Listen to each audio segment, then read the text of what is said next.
ni moom moo di beneen joueur aussi concernant la Coupe d'Afrique des Nations di Nicolas Jackson donc la CAN pour briller est-ce que tey warul mën a saisir cette chance là moom Nico ngir mën a wane boppam bu baax a baax fi ko Sénégal yi di xaar carrément mu wuy si leen fa aussi. Il n'a pas le choix. Nicolas Jackson n'a vraiment pas le choix parce que gis nga Pape Thiaw a fait des choix très forts. Et Badara, oui, Cheikh Gueye, Habib Diarra n'est pas sur la compo probable pour le moment. Mais Bataïdjini, il est retenu par son entraîneur, le Brice. Il fait partie du groupe de Sunderland pour le déplacement à Brighton aujourd'hui. Comme ni ma ko posé nii rek, Nicolas n'a pas le choix. Parce que Pape Thiaw ñu bëri jàppoon nañ ne que du convoquer 4 attaquants. Oui. xamoon nañ ne dina woo Nico. dina woo Boulaye Dia. léegi nag il y avait un ballottage entre Chérif Ndiaye ak Habib Diallo. mu woo les 4 attaquants. mais man li ma gëm mooy dès l'entame de la compétition Pape Thiaw va lancer Nicolas Jackson. léegi nag il doit être dans la continuité parce que but bi mu dugal contre la RDC Congo. daf ko lancé en équipe nationale du Sénégal Jackson dafa am loo xamante ne daf ko doon perturbé parce que la fois dernière maa ngi doon wax Yaya ak Djibi que Nicolas ñu bëri dañu jàppoon ne que il allait jouer avec la sélection gambienne. parce que la Gambie dañu mës a rêver am un trio Nicolas Jackson ak ki nga xamante ne moom mooy le jeune Minté. bu nekk fi nga xamante ne mooy Brighton. il y a aussi un autre Gambien buy football fële nga xamante ne mooy Como. donc la Gambie trio boobu noonu moom la doon rêvé donc ñu bëri dès les débuts de Jackson fooguñu woon ne que il allait jouer avec l'équipe nationale du Sénégal. loolu nag nekkoon na un facteur boo xamante ne daan na perturber tuuti joueur bi. xam naa ne on aura l'opportunité ñëw sur sa trajectoire son passage bi mu nekkee Gambie fan la jógee après laata Casa Sport ñu koy jël ainsi de suite mais man li ma gëm mooy actuellement c'est le premier choix de Pape Bouna Thiaw léegi nag ci ginnaaw Pape Thiaw dafa convoqué ay attaquants yoo xamante ne ils savent comment jouer la Coupe d'Afrique des Nations c'est le cas de Habib Diallo. Un très bon numéro 9, un renard de surface. Nico n'a pas le choix. Il doit faire de bonnes prestations sur le premier match parce que man jàpp naa ne que Pape Thiaw va amener ses 4 attaquants face au Botswana muy Sadio Mané, Iliman Ndiaye, Ismaïla Sarr ak Nico. Le deuxième choix, man je pense que ce sera peut-être Boulaye. Après Habib mooy ñëw comme troisième. Donc s'il ne fait pas de bonnes prestations il y aura des choix forts yi nga xamante ne coach bi war na ko jël ci ginnaaw et man gëw ma ne que Pape Thiaw dina indi 4 avant-centres di leen teg ci banc bi selon les matchs nag ak numéro 9 yi nga xamante ne moom lay utiliser loo contre le Botswana da ngay soxla benn attaquant boo xamante ne dafay ñëw di décrocher di jouer entre les espaces waaye tamit savoir où se placer. Contre la RDC da ngay soxla tamit benn attaquant boo xamante ne dafay nekk sur plusieurs registres. capable de décrocher capable de se positionner waaye tamit capable d'aspirer un attaquant. benn axe central. contre le Bénin da ngay soxla benn attaquant boo xamante ne day ñëw taxaw ci kanamu défense bi empêcher les premières relances waaye tamit day nekk attaquant boo xamante ne dafay am cet attribut d'opportuniste. Donc Pape Thiaw gars yaa ngi critiquer le choix des 4 attaquants de mais selon les matchs dinañu gis ne que mun na ci opérer ay quelques changements. mais Nico n'a pas le choix. C'est cette Coupe d'Afrique des Nations bi nga xamante ne moom moo koy gën a propulser léegi nag actuellement nii dafa amaat ay incertitudes est-ce qu'il va rester fële nga xamante ne moom mooy ca Bayern Munich.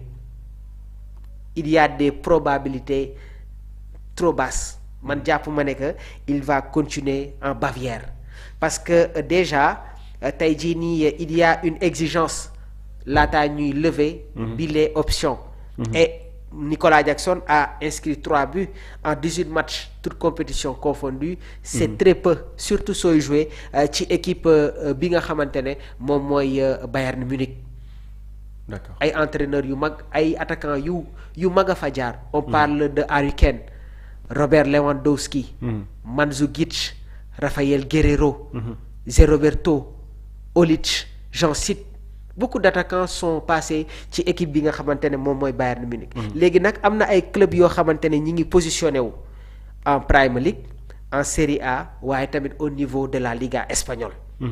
mais club bi gën a fës jamono ji mooy Galatasaray ñoom ñi ngi suivre de très près le joueur mais man gëw ma ne que Jackson dina demagum pour le moment fële nga xamante ne moom mooy Turquie.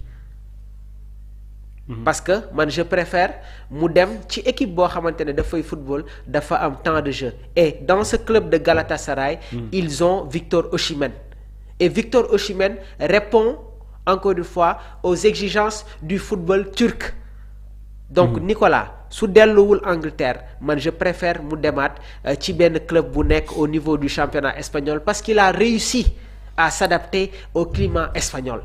Et pourtant Jackson ñu bëri ñi ngi koy blâmer mais je pense que il a quand même réussi son passage à Stamford Bridge. Parce que première saison ak deuxième saison ute na. léegi nag un club comme Chelsea a besoin d'un attaquant qui marque 20 à 25 buts par saison parce que Chelsea a toujours eu de très bons attaquants. Andrei Shevchenko, Didier Drogba, Nicolas Anelka, Hasselbank, Zola, Gonzalo Higuaín, Alexander Pato, Demba Ba, Fernando Torres, Alvaro Morata, Diego Costa. Donc Samuel Eto'o, beaucoup de joueurs sont passés dans ce club-là. Donc il y a des exigences. léegi nag Nicolas période bi nga xamante ne moom la jaal Chelsea dafa nekk Chelsea nekk ci benn transition de gestion boo xamante ne nekkul en sa faveur. C'est ça la réalité. Mais nag c'est un très bon joueur. Nicolas est un excellent joueur. Une très bonne palette technique. waaye tamit je pense que Sénégal football bi nga xamante ne moom lay produire actuellement on a besoin d'un joueur boo xamante ne dafay nekk un peu à la cohésion du collectif et Nicolas nekk na joueur boo xamante ne équipe bi soxla na ko. D'accord. Parce que Pape nag football bi nga xamante ne mi ngi koy installé ci bile équipe tu as besoin d'un attaquant comme Nicolas Jackson am na loo xamante ne nag du entraîneur moo koy def si yow. yow yaay dem nga ligal ko mooy adresse devant les buts. D'accord. gis nga attaquant soo nekkee ca sa biir kër di seetaan sax match. wutal sa benn genre bal. D'accord. xoolal benn coin nii day fay dóor bal bi teelal ñëw entraînement xoolal un coach. amal ay références et je pense que aujourd'hui Nicolas doit apprendre derrière Harry Kane. parce que tey jii nii si tu as la chance d'évoluer aux côtés de Harry Kane, am un entraîneur comme Vincent Kompany qui te fait confiance sans pour autant oublier le directeur sportif du Bayern Munich, je pense qu'aujourd'hui toutes les conditions sont quand même réussies pour nga imposer wu en Bavière. Léegi nag cette Coupe d'Afrique des Nations va être très importante pour lui. S'il fait de bonnes performances et s'impose, je pense que le Bayern Munich, même s'il y a une exigence pour lever l'option d'achat, dinañu trouver un moyen de garder Nico fële nga xamante ne moom mooy ci Allianz Arena. D'accord. mi ngi noonu Mamo am na solo donc beneen point aussi ñeel équipe nationale bu Sénégal gis nañu aussi li nga xamante ni moom moo di dinañ am mardi 23 décembre sunu équipe nationale du Sénégal dina laale avec cette équipe du Botswana pour mu jouer premier match am donc bu ngay ñëwal ci les forces et faiblesses de cet adversaire du Sénégal le Botswana. Le Botswana Badara ñu ngi leen di surnommer les zèbres. Le Botswana ñi ngi leen di surnommer les zèbres. donc jamono ji nag ñoom ñi ngi pare pour disputer au Maroc la deuxième coupe d'Afrique de l'histoire. parce que ñoom 2012 bokkoon nañu ci édition bi. léegi nag Botswana dañu qualifié après un parcours héroïque gannaaw ba ñu terminé devant le Cap-Vert ak équipe bi nga xamante ne moom mooy la Mauritanie. D'accord. Donc équipe bi mi ngi arrivé avec un statut d'outsider dans le groupe D relevé ci boobu le groupe on retrouve le Sénégal la RDC ak le Bénin. léegi nag équipe boo gis da ngay am ay qualité da ngay am tamit li nga xamante ne moom mooy ay faiblesse mais équipe bi di Botswana seen qualité dafa nekk la résilience ak la solidité défensive. seen entraîneur nag mi ngi tudd Morena Ramore Boli bi mu jëlee équipe bi.